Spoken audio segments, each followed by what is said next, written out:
ପ୍ରଥମ ମାକାବୀୟ ପୁସ୍ତକ ଅଧ୍ୟାୟ 11। ଆଲେକଜାଣ୍ଡାରଙ୍କ ପତନ। ଏହାପରେ ଇଜିପ୍ଟର ରାଜା ସମୁଦ୍ର ଉପକୂଳସ୍ଥ ବାଲୁକା ସଦୃଶ ଏକ ସଂଖ୍ୟାଧିକ ସୈନ୍ୟ ସଂଗ୍ରହ କଲେ ଓ ଅନେକ ଜାହାଜ ନିର୍ମାଣ କଲେ। ଆଲେକଜାଣ୍ଡାରଙ୍କ ରାଜ୍ୟକୁ କୌଶଳରେ ଅଧିକାର କରି ତାହା ନିଜର ରାଜ୍ୟ ସହ ସଂଯୁକ୍ତ କରିବା ପାଇଁ ସେ ଚେଷ୍ଟା କଲେ। ଶାନ୍ତିପୂର୍ଣ୍ଣ ବାର୍ତ୍ତାଳାପ କରି ସେ ସିରିଆକୁ ଯାତ୍ରା କଲେ। ନଗରୀ ସମୂହବାସୀମାନେ ଦ୍ୱାର ଖୋଲି ତାଙ୍କୁ ସ୍ୱାଗତ ଜଣାଇବା ପାଇଁ ଆସିଲେ, କାରଣ ସେ ଆଲେକଜାଣ୍ଡାରଙ୍କର ଶ୍ୱଶୁର ଥିବା ଯୋଗୁଁ ରାଜା ଆଲେକଜାଣ୍ଡାର ତାଙ୍କୁ ସ୍ୱାଗତ ଜଣାଇବା ପାଇଁ ସେମାନଙ୍କୁ ଆଦେଶ ଦେଇଥିଲେ। କିନ୍ତୁ ଟଲେମୀ ନଗରୀଗୁଡ଼ିକରେ ପ୍ରବେଶ କରି ତନ୍ମଧ୍ୟରେ ପ୍ରହରୀ ସେମାନଙ୍କୁ ରଖିଲେ। ସେ ଆଶୋତୋସକୁ ଆସି ପହଞ୍ଚିବା ବେଳେ ଦାଗନର ଦଗ୍ଧୀଭୂତ ମନ୍ଦିର ବିଧ୍ୱସ୍ତାବସ୍ଥାରେ ପରିତ୍ୟକ୍ତ ଆଶୋତୋସ ଓ ତାହାର ଚତୁର୍ଦିଗସ୍ଥ ପ୍ରଦେଶ ଇତସ୍ତତ ବିକ୍ଷିପ୍ତ ହୋଇ ରହିଥିବା ମୃତ ଶରୀର ସମୂହ ଓ ଯୁଦ୍ଧରେ ଜୋନାଥନଙ୍କ ଦ୍ୱାରା ଦଗ୍ଧ କରାଯାଇ ଅଙ୍ଗାର ପରିଣତ ମୃତ ଶରୀରକୁ ସେମାନେ ତାଙ୍କୁ ଦେଖାଇଲେ, କାରଣ ସେମାନେ ତାଙ୍କର ଯାତ୍ରା ପଥରେ ସେହି ମୃତ ଶରୀର ଗୁଡ଼ିକୁ ଗଦା କରିଥିଲେ। ଜୋନାଥନଙ୍କ ବିରୁଦ୍ଧରେ ଅଭିଯୋଗ କରିବା ଉଦ୍ଦେଶ୍ୟରେ ସେମାନେ ତାଙ୍କୁ ଜୋନାଥନଙ୍କ ଦ୍ୱାରା ସମ୍ପାଦିତ କାର୍ଯ୍ୟ ବିଷୟ ମଧ୍ୟ ଅବଗତ କରାଇଲେ, କିନ୍ତୁ ରାଜା ମୌନ ରହିଲେ। ଜୋନାଥନ ଜପ୍ପାକୁ ଯାଇ ରାଜାଙ୍କୁ ଆଡ଼ମ୍ବର ପୂର୍ବକ ଗ୍ରହଣ କଲେ ଓ ଉଭୟ ପରସ୍ପରକୁ ଅଭିବାଦନ ଜଣାଇଲେ। ତତ୍ପରେ ସେମାନେ ସେଠାରେ ରାତ୍ରି ଯାପନ କଲେ। ଏହାପରେ ଏଲେଉତରସ୍ ନାମରେ ଅଭିହିତ ନଦୀ ପର୍ଯ୍ୟନ୍ତ ରାଜାଙ୍କ ଗହଣରେ ଜୋନାଥନ ଯାତ୍ରା କଲେ ଓ ତତ୍ପରେ ସେ ଜେରୁସେଲେମକୁ ଫେରିଗଲେ। ରାଜା ଟଲେମୀ ଏହିପରି ସେଲଉସିଆ ପର୍ଯ୍ୟନ୍ତ ବିସ୍ତୃତ ସମୁଦ୍ର ଉପକୂଳସ୍ଥ ନଗରୀଗୁଡ଼ିକୁ ଅଧିକାର କଲେ ଓ ଆଲେକଜାଣ୍ଡାରଙ୍କ ବିରୁଦ୍ଧରେ ଷଡ଼ଯନ୍ତ୍ର କଲେ। ରାଜା ଦେମେତ୍ରିୟସଙ୍କ ନିକଟକୁ ଦୂତମାନଙ୍କୁ ପଠାଇ ସେ କହିଲେ, ଆମେ ପରସ୍ପର ମଧ୍ୟରେ ସନ୍ଧି ସ୍ଥାପନ କରିବା। ଆଲେକଜାଣ୍ଡାରଙ୍କ ସହ ବିବାହିତ ହୋଇଥିବା ମୋର କନ୍ୟାକୁ ମୁଁ ତୁମକୁ ପତ୍ନୀ ରୂପେ ପ୍ରଦାନ କରିବି। ତତ୍ପରେ ତୁମେ ତୁମ ପିତାଙ୍କ ରାଜ୍ୟ ଉପରେ ରାଜତ୍ୱ କରିପାରିବ। ମୋର କନ୍ୟାକୁ ତାଙ୍କୁ ପତ୍ନୀ ରୂପେ ପ୍ରଦାନ କରିଥିବା ଯୋଗୁଁ ମୁଁ ବର୍ତ୍ତମାନ ଅନୁତପ୍ତ ଅଟେ, କାରଣ ମୋତେ ନିଧନ କରିବା ପାଇଁ ସେ ଉଦ୍ୟତ ହେଲେ। ଆଲେକଜାଣ୍ଡାରଙ୍କ ରାଜ୍ୟକୁ ଅଧିକାର କରିବା ପାଇଁ ଲୋଭ ସମ୍ବରଣ କରିଥିବା ହେତୁ ସେ ତାଙ୍କ ବିରୁଦ୍ଧରେ ଏହିପରି ଦୋଷାରୋପ କଲେ। ତତ୍ପରେ ସେ ନିଜ କନ୍ୟାକୁ ଆଲେକଜାଣ୍ଡାରଙ୍କ ସମୀପରୁ ନେଇ ତାଙ୍କୁ ଦେମେତ୍ରିୟସଙ୍କୁ ଦାନ କଲେ। ସେ ଆଲେକଜାଣ୍ଡାରଙ୍କ ସହିତ ଥିବା ନିଜର ସ୍ନେହ ବନ୍ଧନକୁ ଉପେକ୍ଷା କଲେ ଓ ପରସ୍ପର ପ୍ରତି ସେମାନଙ୍କର ଶତ୍ରୁଭାବ ପରିଦୃଷ୍ଟ ହେଲା। ଏହାପରେ ଟଲେମୀ ଆନ୍ତିଓଖିଆରେ ପ୍ରବେଶ କରି ଏସିଆର ମୁକୁଟ ଧାରଣ କଲେ। ସେ ଏହିପରି ଇଜିପ୍ଟ ଓ ଏସିଆ ପ୍ରଭୃତି ଦୁଇଟି ରାଜ୍ୟର ମୁକୁଟରେ ବିମଣ୍ଡିତ ହେଲେ। ସିଲିସିଆବାସୀମାନେ ତାଙ୍କ ବିରୁଦ୍ଧରେ ବିଦ୍ରୋହ କରି ଉଠିଥିବା ଯୋଗୁଁ ଆଲେକଜାଣ୍ଡାର ସେ ସମୟରେ ସେଠାରେ ରହିଥିଲେ, କିନ୍ତୁ ଆଲେକଜାଣ୍ଡାର ଏହି ସମ୍ବାଦ ପାଇ ଟଲେମୀଙ୍କ ବିରୁଦ୍ଧରେ ଯୁଦ୍ଧ କରିବା ପାଇଁ ଫେରି ଆସିଲେ। ଟଲେମୀ ଏକ ବିଶାଳ ସୈନ୍ୟ ଦଳ ସମେତ ବାହାରି ଆଲେକଜାଣ୍ଡାରଙ୍କୁ ପରାସ୍ତ କଲେ। ଆଲେକଜାଣ୍ଡାର ପଳାୟନ କରି ଆରବରେ ଆଶ୍ରୟ ନେଲେ ଓ ରାଜା ଟଲେମୀ ଏହିପରି ଉନ୍ନୀତ ହେଲେ।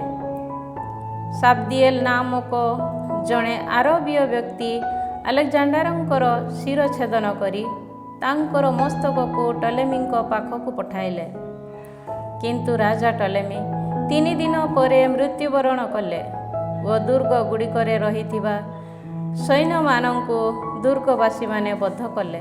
ଫଳରେ ଦେମେତ୍ରିୟସ୍ 167 ବର୍ଷରେ ରାଜା ହେଲେ।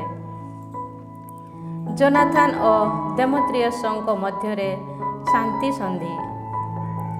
ସେ ସମୟରେ ଜେରୁସାଲେମସ୍ଥ ଦୁର୍ଗକୁ ଆକ୍ରମଣ କରି ଅଧିକାର କରିବା ଉଦ୍ଦେଶ୍ୟରେ ଯୋନାଥାନ ଜୁଦିଆବାସୀମାନଙ୍କୁ ଡକାଇ ଏକତ୍ରିତ କଲେ।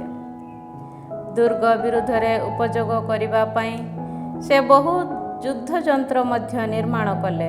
କିନ୍ତୁ ସ୍ୱଜନମାନଙ୍କୁ ବିଦ୍ୱେଷ କରିଥିବା କେତେକ ଅଧର୍ମୀମାନେ ରାଜାଙ୍କ ନିକଟକୁ ଯାଇ ତାଙ୍କୁ ଜଣାଇଲେ ଯେ ଯୋନାଥାନ ଦୁର୍ଗ ଅବରୋଧ କରୁଛନ୍ତି। ଏହା ଶୁଣି ସେ କ୍ରୋଧାନ୍ୱିତ ହେଲେ। ତାହା ଶୁଣିବା ମାତ୍ରେ ସେ ପ୍ରସ୍ଥାନ କରି ଟଲେମାଇସକୁ ଆସିଲେ। ଦୁର୍ଗ ଅବରୋଧ କରିବାରୁ ନିବୃତ୍ତ ହେବା ଓ ତାଙ୍କୁ ସନ୍ଦର୍ଶନ କରି ତାଙ୍କ ସଙ୍ଗରେ ପରାମର୍ଶ କରିବା ଉଦ୍ଦେଶ୍ୟରେ ଟଲେମାଇସକୁ ଯଥାଶୀଘ୍ର ଆସିବାକୁ କହି ସେ ଯୋନାଥାନଙ୍କ ନିକଟକୁ ଖଣ୍ଡିଏ ପତ୍ର ପଠାଇଲେ।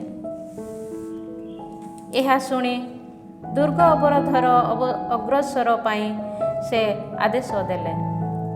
ତଥାପି ସେ କେତେକ ଇସ୍ରାଏଲୀୟ ବୟୋଜ୍ୟେଷ୍ଠ ତଥା ଯାଜକମାନଙ୍କୁ ମନୋନୀତ କଲେ।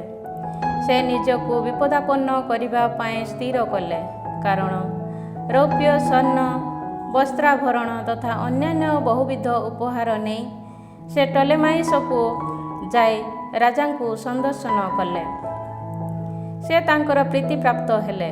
ସ୍ୱଜନମାନଙ୍କ ମଧ୍ୟରେ ଥିବା କେତେକ ଅଧର୍ମୀମାନେ ତାଙ୍କ ବିରୁଦ୍ଧରେ ଅଭିଯୋଗ କରିବା ସତ୍ତ୍ୱେ ନିଜର ପୂର୍ବବର୍ତ୍ତୀ ରାଜାମାନଙ୍କ ସଦୃଶ ରାଜା ତାଙ୍କ ପ୍ରତି ଆଚରଣ କଲେ ଏବଂ ନିଜ ମିତ୍ରମାନଙ୍କ ସମ୍ମୁଖରେ ତାଙ୍କ ପ୍ରତି ଶ୍ରଦ୍ଧା ଜଣାଇଲେ।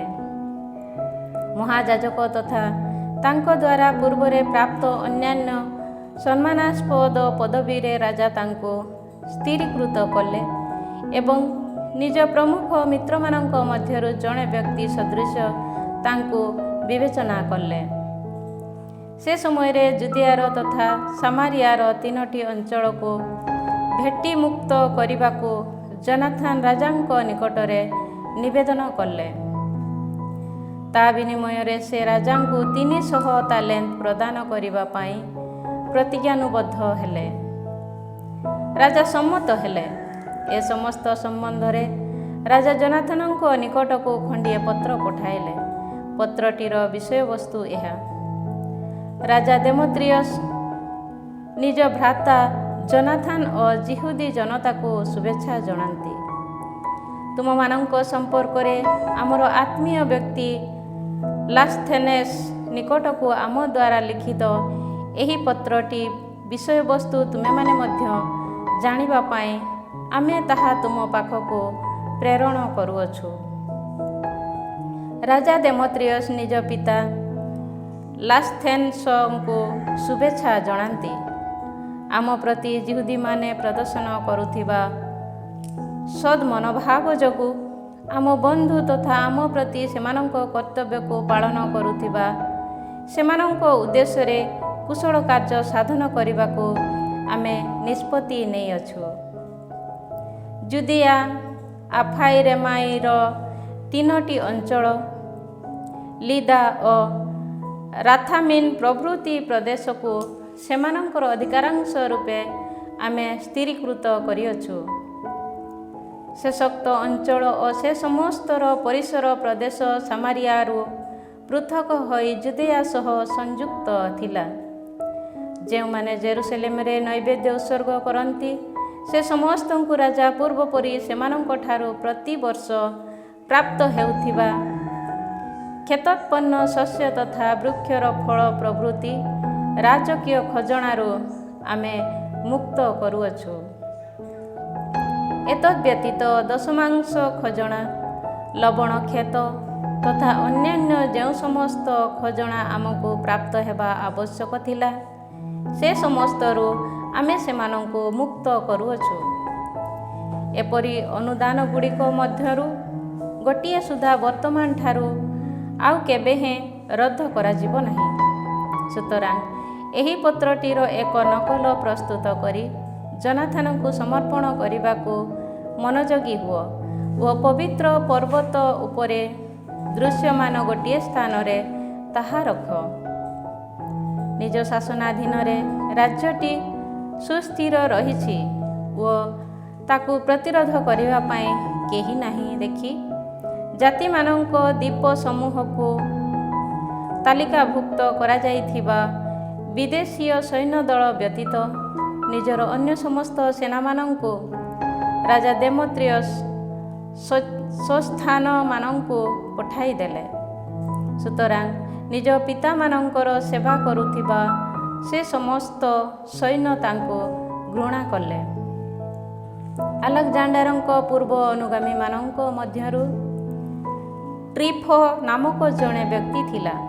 ଦେମେତ୍ରିୟସଙ୍କ ବିରୁଦ୍ଧରେ ସୈନ୍ୟଦଳ ଯେ ଅଭିଯୋଗ କରୁଛନ୍ତି ଏହା ଦେଖି ଆଲେକଜାଣ୍ଡାରଙ୍କ ଯୁବା ପୁତ୍ର ଆନ୍ତିଓଖସଙ୍କୁ ପ୍ରତିପାଳନ କରୁଥିବା ଇମାଲକୁ ନାମକ ଜଣେ ଆରବୀୟଙ୍କ ନିକଟକୁ ସେ ଗଲା। ନିଜ ପିତାଙ୍କ ପରିବର୍ତ୍ତେ ଆନ୍ତିଓଖସ୍ ଯେପରି ରାଜା ହୁଅନ୍ତି ସେଥି ସକାଶେ ତାଙ୍କୁ ନିଜ ହସ୍ତରେ ସମର୍ପଣ କରିବା ପାଇଁ ଟ୍ରିଫୋ ଜରୁରୀ ଦାବି ଜଣାଇଲେ। ଦେମେତ୍ରିୟସଙ୍କ ଦ୍ୱାରା ସମ୍ପାଦିତ କାର୍ଯ୍ୟ ଓ ତାଙ୍କର ସୈନ୍ୟଦଳ ତାଙ୍କୁ ଘୃଣା କରୁଥିବା ବିଷୟ ମଧ୍ୟ ସେ ଇମାଲକୁଏଲକୁ ଜଣାଇଲା। ତତ୍ପରେ ସେ ତାହା ଗହଣରେ ବହୁଦିନ ଧରି ଅବସ୍ଥାନ କଲା।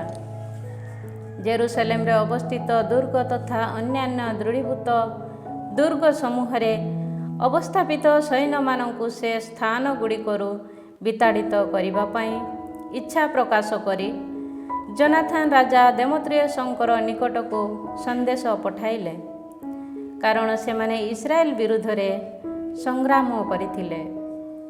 ତହୁଁ ଦେମେତ୍ରିୟସ୍ ଜନାଥନଙ୍କ ପାଖକୁ ଏହି ସନ୍ଦେଶ ପଠାଇଲେ, ତୁମ ଓ ତୁମ ଜନତା ପାଇଁ କେବଳ ଏହା ମାତ୍ର ନୁହେଁ, ବରଂ ସୁଯୋଗ ପାଇବା ସମୟରେ ତୁମ ଓ ତୁମ ଜନତାକୁ ମୁଁ ଅଧିକ ସମ୍ମାନାସ୍ପଦ କରିବି।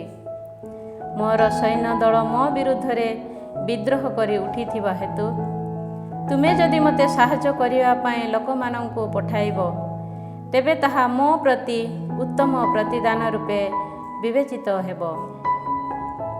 ତଦନୁଯାୟୀ ଜନାଥନ 3000 ଯୁଦ୍ଧ ପ୍ରବୀଣ ବ୍ୟକ୍ତିମାନଙ୍କୁ ଆନ୍ତିଓଖସଙ୍କୁ ପଠାଇଲେ। ସେମାନେ ନଗରୀକୁ ଆସିବା ବେଳେ ରାଜା ସେମାନଙ୍କର ଆଗମନ ଯୋଗୁଁ ଆନନ୍ଦିତ ହେଲେ। ସେ ସମୟରେ ରାଜାଙ୍କୁ ବଦ୍ଧ କରିବା ପାଇଁ 1,20,000 ନଗରୀବାସୀମାନେ ନଗରୀରେ ସମବେତ ହେଲେ। କିନ୍ତୁ ରାଜା ରାଜପ୍ରାସାଦ ମଧ୍ୟରେ ଆଶ୍ରୟ ନେଲେ। ତହୁଁ ନଗରୀବାସୀମାନେ ନଗରୀ ମଧ୍ୟବର୍ତ୍ତୀ ମୁଖ୍ୟ ରାସ୍ତାଗୁଡ଼ିକୁ ଅଧିକାର କରି ଯୁଦ୍ଧ କରିବାକୁ ଆରମ୍ଭ କଲେ। ସୁତରାଂ ରାଜା ଯିହୁଦୀମାନଙ୍କୁ ନିଜର ସାହାଯ୍ୟ ହେବା ପାଇଁ ଡାକିଲେ। ସେମାନେ ଆସି ନଗରୀ ସାରା ବିସ୍ତୃତ ହେଲେ। ତତ୍ପରେ ସେମାନେ ସେହି ଦିନରେ ପ୍ରାୟ 1,00,000 ବ୍ୟକ୍ତିଙ୍କୁ ସଂହାର କଲେ। ସେମାନେ ନଗରୀକୁ ଦଗ୍ଧ କରି ସେହି ଦିନ ଅତ୍ୟଧିକ ଲୁଣ୍ଠିତ ଦ୍ରବ୍ୟ କରାୟତ୍ତ କଲେ ଓ ଏହିପରି ରାଜାଙ୍କୁ ରକ୍ଷା କଲେ। ଯିହୁଦୀମାନେ ନଗରୀଟିକୁ ଅଧିକାର କରି ତାହା ଉପରେ ଯେ ସ୍ୱଚ୍ଛା ମୁତାବକ କର୍ତ୍ତୃତ୍ୱ ବିସ୍ତାର କରନ୍ତି, ନଗରୀବାସୀମାନେ ଏହା ଦେଖି ହତୋତ୍ସାହ ହେଲେ ଓ ସେମାନେ କ୍ରନ୍ଦନପୂର୍ବକ ରାଜାଙ୍କ ସମ୍ମୁଖରେ ନିବେଦନ କଲେ, ଆମକୁ ଶାନ୍ତି ପ୍ରଦାନ କର ଏବଂ ଯିହୁଦୀମାନଙ୍କୁ ଆମ ଓ ଆମ ନଗରୀ ବିରୁଦ୍ଧରେ ଯୁଦ୍ଧ କରିବାରୁ ସ୍ଥଗିତ କରାଅ। ସେମାନେ ନିଜ ଅସ୍ତ୍ରଶସ୍ତ୍ର ଉପେକ୍ଷା କରି ଶାନ୍ତି ସନ୍ଧି ସ୍ଥାପନ କଲେ। ରାଜା ଓ ତାଙ୍କର ରାଜ୍ୟବାସୀ ଲୋକମାନଙ୍କ ସମ୍ମୁଖରେ ଯିହୁଦୀମାନେ ଗୌରବମଣ୍ଡିତ ହେଲେ। ଏହାପରେ ଅତ୍ୟଧିକ ଲୁଣ୍ଠିତ ଦ୍ରବ୍ୟ ସଙ୍ଗରେ ନେଇ ସେମାନେ ଜେରୁସାଲେମକୁ ଫେରିଗଲେ। ସୁତରାଂ ଦେମେତ୍ରିୟସ୍ ନିଜ ରାଜ୍ୟର ସିଂହାସନରେ ଆସୀନ ହୋଇ ପୂର୍ବ ଭଳି ରାଜୁତି କରିବାକୁ ଆରମ୍ଭ କଲେ ଓ ତାଙ୍କର ଶାସନାଧୀନରେ ଦେଶ ମଧ୍ୟରେ ଶାନ୍ତି ବିରାଜିଲା। ଦେମେତ୍ରିୟସଙ୍କ ବିରୁଦ୍ଧରେ ଜନାଥନଙ୍କ ପ୍ରତିରୋଧ। କିନ୍ତୁ ଦେମେତ୍ରିୟସ ଯିହୁଦୀମାନଙ୍କ ନିକଟରେ ପ୍ରତିଜ୍ଞାବଦ୍ଧ ହୋଇଥିବା ନିଜର ସମସ୍ତ ବାକ୍ୟ ଲଙ୍ଘନ କଲେ। ସେ ଜନାଥନଙ୍କ ପ୍ରତି ସ୍ନେହ ବନ୍ଧନରୁ ବଞ୍ଚିତ ହେଲେ ଓ ଜନାଥନ ତାଙ୍କ ପ୍ରତି କରିଥିବା ସମସ୍ତ ଆନୁକୂଲ୍ୟ କାର୍ଯ୍ୟ ପ୍ରତି ସେ କୌଣସି ପ୍ରତିଦାନ ଦେଲେ ନାହିଁ, ବରଂ ତାଙ୍କୁ ଅତ୍ୟଧିକ ନିର୍ଯାତିତ କଲେ। ଏହାପରେ ବାଳକ ଆନ୍ତିଓଖସଙ୍କ ଗହଣରେ ଟ୍ରିଫୋସ୍ ଫେରି ଆସିଲା। ଆନ୍ତିଓଖସ୍ ମୁକୁଟ ଧାରଣ କରି ରାଜତ୍ୱ କରିବାକୁ ଆରମ୍ଭ କଲେ। ଦେମେତ୍ରିୟସ ବିଦାୟ ଦେଇଥିବା ସୈନ୍ୟଦଳ ଆନ୍ତିଓଖସଙ୍କ ସହ ସମବେତ ହୋଇ ଦେମେତ୍ରିୟସଙ୍କ ବିରୁଦ୍ଧରେ ଯୁଦ୍ଧ କଲେ ଓ ପରାଜିତ ହୋଇ ପଳାୟନ କଲେ। ଟ୍ରିଫୋ ଗଜଗୁଡ଼ିକୁ ହସ୍ତଗତ କରି ଆନ୍ତିଓଖିଆକୁ ଅଧିକାର କଲା। ସେ ସମୟରେ ଯୁବା ଆନ୍ତିଓଖସ୍ ଜନାଥନଙ୍କ ନିକଟକୁ ଏହିପରି ପତ୍ର ଲେଖି ପଠାଇଲେ। ମୁଁ ତୁମକୁ ମହାଯାଜକୀୟ ପଦବୀରେ ସ୍ଥିରୀଭୂତ କରି ସେହି 4 ଅଞ୍ଚଳର ଅଧିକାର ରୂପେ ନିଯୁକ୍ତ କରେ। ରାଜାଙ୍କ ମିତ୍ରମାନଙ୍କ ମଧ୍ୟରୁ ଜଣେ ବ୍ୟକ୍ତି ସଦୃଶ ମୁଁ ତୁମକୁ ବିବେଚନା କରେ।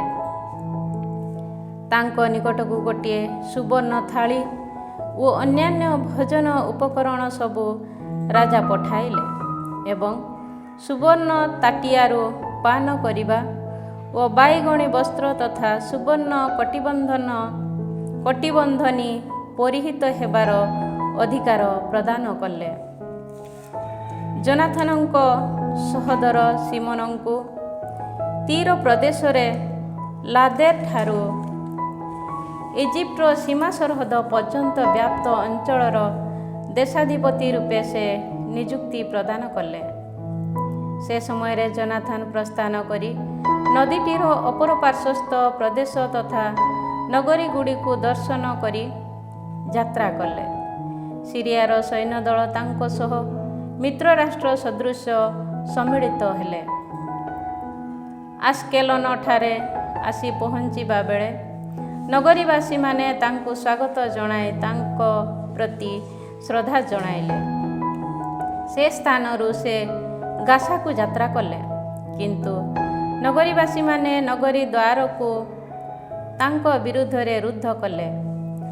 ସୁତରାଂ ସେ ତାହା ଆକ୍ରମଣ କରି ତାହାର ସନ୍ନିକଟ ପ୍ରଦେଶଗୁଡ଼ିକୁ ଅଗ୍ନିରେ ଦଗ୍ଧ କଲେ ଓ ସେ ସମସ୍ତକୁ ଲୁଣ୍ଠନ କଲେ। ସେ ସମୟରେ ଗାସାବାସୀମାନେ ଜନାଥନଙ୍କ ନିକଟରେ ନିବେଦନ କଲେ ଓ ସେ ସେମାନଙ୍କ ସହ ଶାନ୍ତି ସନ୍ଧି ସାଲିସ କଲେ। ସେମାନଙ୍କର ଶାସକମାନଙ୍କ ପୁତ୍ରମାନଙ୍କୁ ପଣ ସ୍ୱରୂପ ବନ୍ଦୀ କରି ସେ ସେମାନଙ୍କୁ ଜେରୁସଲେମକୁ ପଠାଇଲେ। ସେଠାରୁ ସେ ଦାମାସ୍କସ ପର୍ଯ୍ୟନ୍ତ ବିସ୍ତୃତ ଦେଶ ତମାମ ଯାତ୍ରା କଲେ। ଏହାପରେ ଜନାଥନ ଶୁଣିବାକୁ ପାଇଲେ ଯେ ନିଜକୁ ଅଧିକାରଚ୍ୟୁତ କରିବା ଉଦ୍ଦେଶ୍ୟରେ ଦେମେତ୍ରିୟସଙ୍କ ସେନାପତିମାନେ ଏକ ବିରାଟ ସୈନ୍ୟଦଳ ସମେତ ଗାଲିଲିସ୍ଥ କାଦେଶକୁ ଆସିଛନ୍ତି। ନିଜ ସହୋଦର ସିମୋନଙ୍କୁ ଦେଶ ମଧ୍ୟରେ ପରିତ୍ୟାଗ କରି ଜନାଥନ ସେମାନଙ୍କୁ ବିରୋଧ କରିବା ପାଇଁ ଯାତ୍ରା କଲେ। ସିମୋନ ବେତ୍‌ସୁର ବିରୁଦ୍ଧରେ ଛାଉଣି ପକାଇ ବହୁଦିନ ଧରି ତାହା ବିରୁଦ୍ଧରେ ସଂଗ୍ରାମ କଲେ ଓ ତାକୁ ଅବରୋଧ କଲେ। ତତ୍ପରେ ସେମାନେ ଶାନ୍ତି ସନ୍ଧି ସାଲିସ କରିବାକୁ ତାଙ୍କୁ ଭିକ୍ଷା କଲେ ଓ ସେ ସେଥିପାଇଁ ସମ୍ମତ ହେଲେ। ସେ ସେମାନଙ୍କୁ ସେଠାରୁ ବହିଷ୍କୃତ କରି ନଗରୀଟିକୁ ଅଧିକାର କଲେ ଓ ସେଠାରେ ଗୋଟିଏ ପ୍ରହରୀ ସୈନ୍ୟଦଳ ରଖିଲେ। ଜନାଥନ ଓ ତାଙ୍କର ସୈନ୍ୟଦଳ ଜେନେସାରେଥ ଜଳାଶୟ ସମୀପରେ ଛାଉଣି ପକାଇ ପ୍ରଭାତରେ ହାସର ସମତଳ ପ୍ରଦେଶକୁ ଯାତ୍ରା କଲେ। ବିଦେଶୀ ସୈନ୍ୟଦଳ ସମତଳ ଅଞ୍ଚଳରେ ତାଙ୍କୁ ପ୍ରତିରୋଧ କଲେ। ସେମାନେ ତାଙ୍କ ବିରୁଦ୍ଧରେ ପାହାଡ଼ ସମ୍ମୁଖରେ ଛକି ବସିଥିଲେ ଓ ସେମାନେ ତାଙ୍କୁ ମୁହାଁମୁହିଁ ବିରୋଧ କଲେ। ସେ ସମୟରେ ପାହାଡ଼ ସମ୍ମୁଖରେ ଛକି ବସିଥିବା ଲୋକେ ନିଜର ଗୁପ୍ତ ସ୍ଥାନମାନଙ୍କରୁ ବାହାରି ଯୁଦ୍ଧାରମ୍ଭ କଲେ। ଜୋନାଥନଙ୍କ ସମସ୍ତ ଅନୁଗାମୀ ପଳାୟନ କଲେ।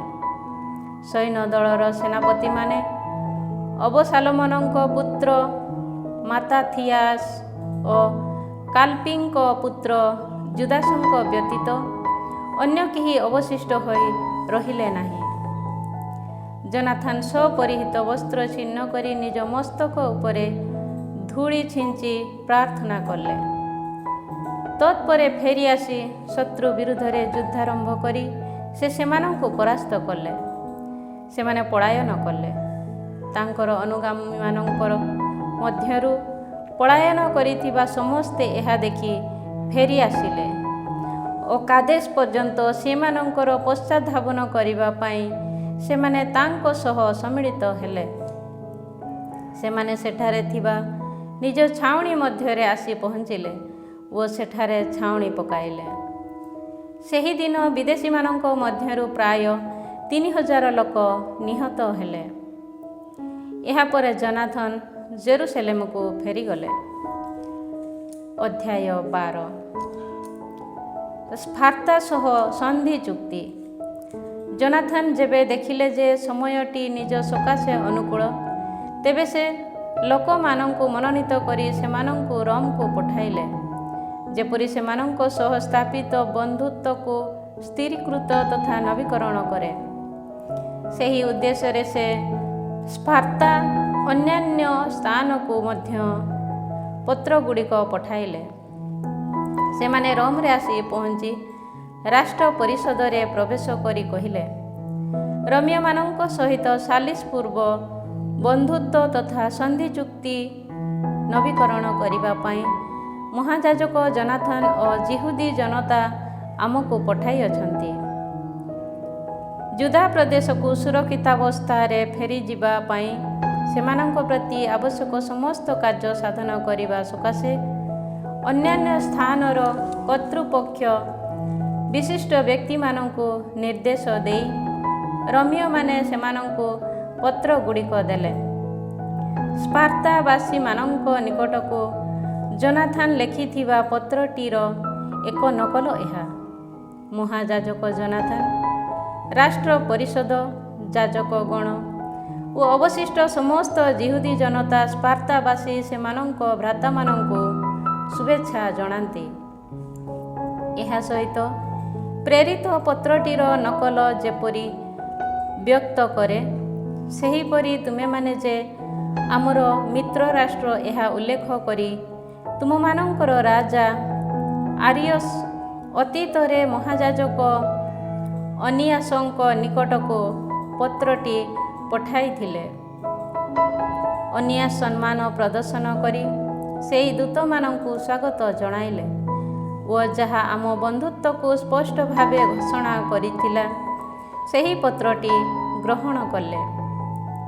ଆମ ମଧ୍ୟରେ ଥିବା ପବିତ୍ର ପୁସ୍ତକ ସମୂହ ଆମକୁ ପ୍ରୋତ୍ସାହନ ଦେଉଥିବା ଯୋଗୁଁ ଯଦିଓ ଏପରି ବିଷୟ ଆମ ପାଇଁ ଅନାବଶ୍ୟକ, ତଥାପି ତୁମେମାନେ ଆମ ନିକଟକୁ ପତ୍ର ପଠାଇଥିବା ଦିନଠାରୁ ବହୁ ସମୟ ଅତିବାହିତ ହୋଇଥିବା ହେତୁ ଆମେମାନେ ଯେପରି ତୁମ ସ୍ନେହରୁ ବଞ୍ଚିତ ନ ହେଉ, ସେଥିସକାଶେ ତୁମ ସହ ଆମମାନଙ୍କର ଭ୍ରାତୃତ୍ୱ ତଥା ବନ୍ଧୁତ୍ୱକୁ ନବୀକରଣ କରିବା ସକାଶେ ଏହି ଲୋକମାନଙ୍କୁ ତୁମ ସମୀପକୁ ପଠାଇବା ପାଇଁ ଆମେ ନିଷ୍ପତ୍ତି ନେଲୁ।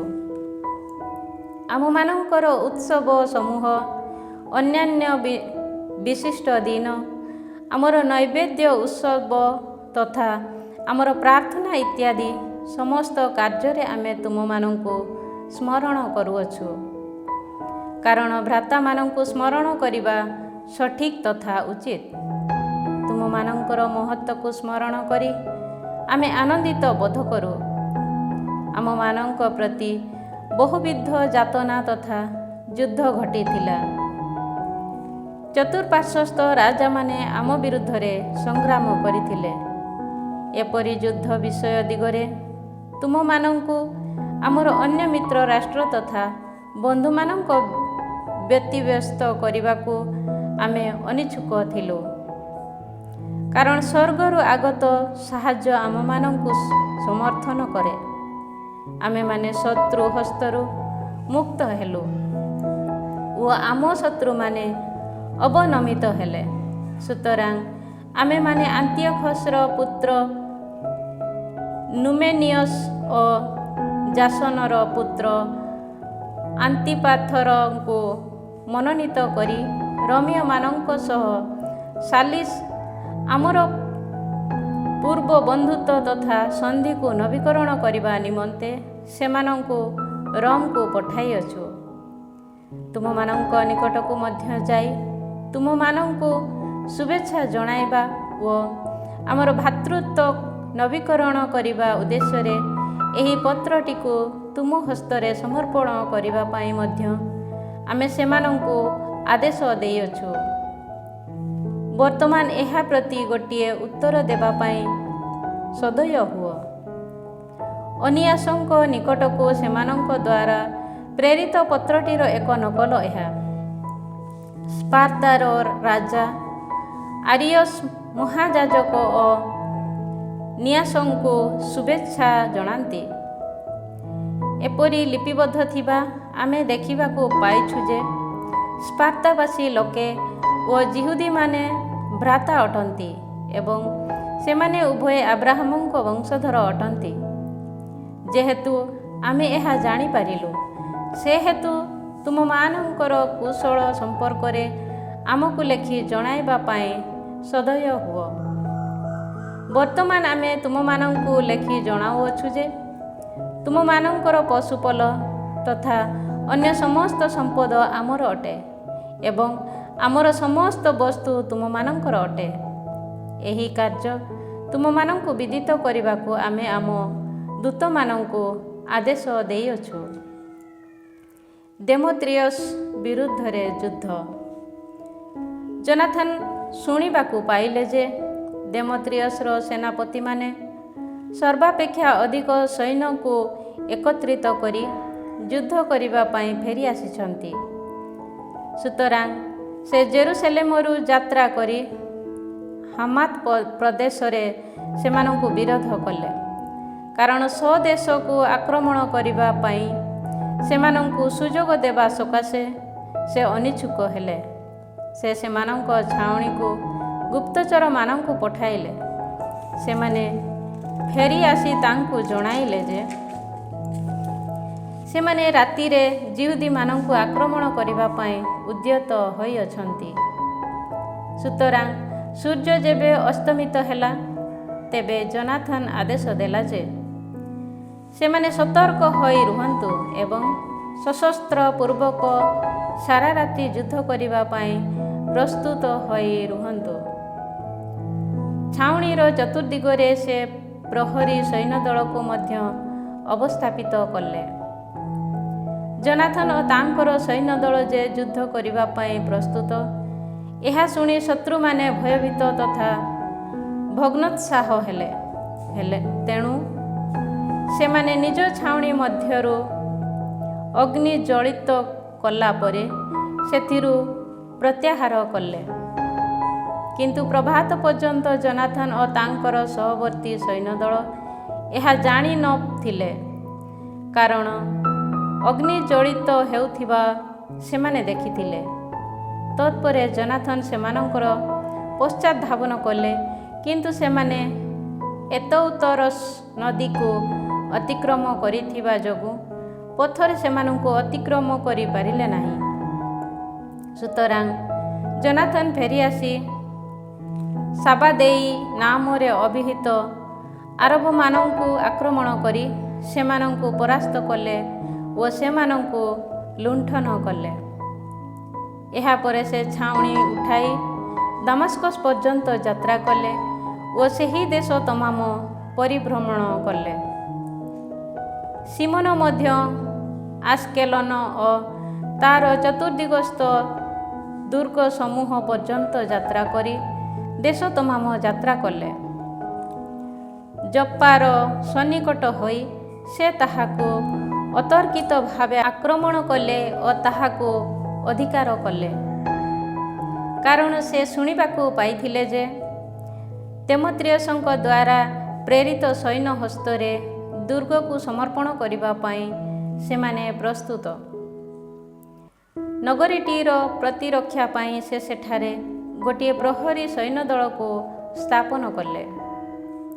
ଜେରୁସେଲେମକୁ ଫେରି ଆସିବା ପରେ ଜୋନାଥନ୍ ଜନତାର ବୟୋଜ୍ୟେଷ୍ଠମାନଙ୍କୁ ସମବେତ କରି ସେମାନଙ୍କ ସହ ନିଷ୍ପତ୍ତି ନେଲେ ଯେ ସେମାନେ ଜୁଦିଆ ଦେଶରେ ଦୁର୍ଗ ସମୂହ ନିର୍ମାଣ କରିବେ, ଜେରୁସେଲେମର ପ୍ରାଚୀରଗୁଡ଼ିକୁ ଅଧିକ ଉଚ୍ଚରେ ନିର୍ମାଣ କରିବେ ଏବଂ ନଗରୀ ତଥା ଦୁର୍ଗ ମଧ୍ୟରେ ଏକ ଅତ୍ୟୁଚ୍ଚ ବେଢ଼ା ନିର୍ମାଣ କରିବେ, ଯେପରିକି ଦୁର୍ଗବାସୀମାନେ କ୍ରୟ ବିକ୍ରୟ କରି ନ ପାରିବା ପାଇଁ ସେହି ଦୁର୍ଗ ନଗରୀରୁ ପୃଥକ ହୋଇ ରହେ। ସୁତରାଂ ନଗରୀଟିକୁ ନିର୍ମାଣ କରିବା ପାଇଁ ସେମାନେ ଏକତ୍ରିତ ହେଲେ। ପୂର୍ବ ଦିଗରେ ଥିବା ଉପତ୍ୟକାସ୍ଥ ପ୍ରାଚୀରର ଏକ ଭାଗ ଭୂପତିତ ହୋଇଥିଲା। କାଫେନାଥା ନାମରେ ଅଭିହିତ ସେହି ପ୍ରାଚୀର ଭାଗକୁ ସେ ପୁନଃନିର୍ମାଣ କଲେ। ସେଫେଲାସ୍ଥିତ ଆଦିଦାକୁ ସିମୋନ ନିର୍ମାଣ କଲେ। ଦ୍ୱାର ସମୂହ ତଥା ଅର୍ଗଳ ସ୍ଥାନ କରି ସେ ତାହାକୁ ସୁରକ୍ଷିତ କଲେ। ଜୋନାଥନ୍ ଶତ୍ରୁମାନଙ୍କ ଦ୍ୱାରା ଅଧିକୃତ।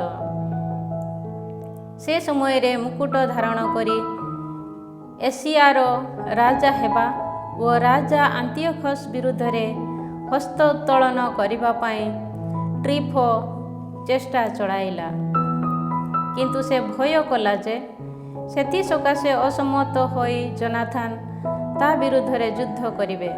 ସୁତରାଂ ତାଙ୍କୁ ଧରି ବଦ୍ଧ କରିବାକୁ ସୁଯୋଗ ଖୋଜି ସେ ସୈନ୍ୟ ସମେତ ବେତ୍ସାନକୁ ଆସିଲା।